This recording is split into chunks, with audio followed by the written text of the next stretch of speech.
विक्री मनाई आदेश जारी। सोलापूर शहर लोकसभा निवडणूक 2024 च्या अनुषंगाने मतमोजणी निमित्त आज दिनांक 4 जून 2024 रोजी जिल्ह्यातील सर्व घाऊक मद्य विक्री व किरकोळ मद्य विक्री व ताडी विक्री अनुज्ञप्त्या मतमोजणी प्रक्रिया पूर्ण होईपर्यंत आणि निकाल जाहीर होईपर्यंत बंद ठेवण्याबाबतचे सुधारित आदेश जिल्हाधिकारी कुमार आशीर्वाद यांनी जारी केले आहेत।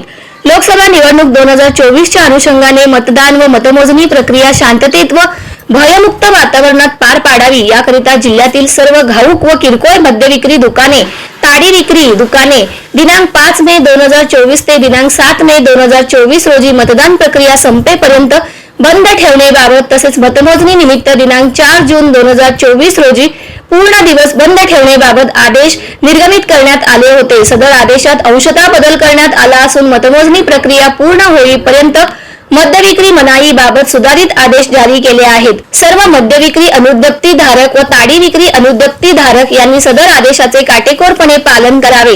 या आदेशाचे उल्लंघन करणाऱ्या अनुज्ञप्ती धारकाविरुद्ध महाराष्ट्र दारूबंदी कायद्यातील तरतुदीनुसार कठोर कारवाई करण्यात येईल याची नोंद घ्यावी असेही आदेश यात नमूद करण्यात आले आहेत।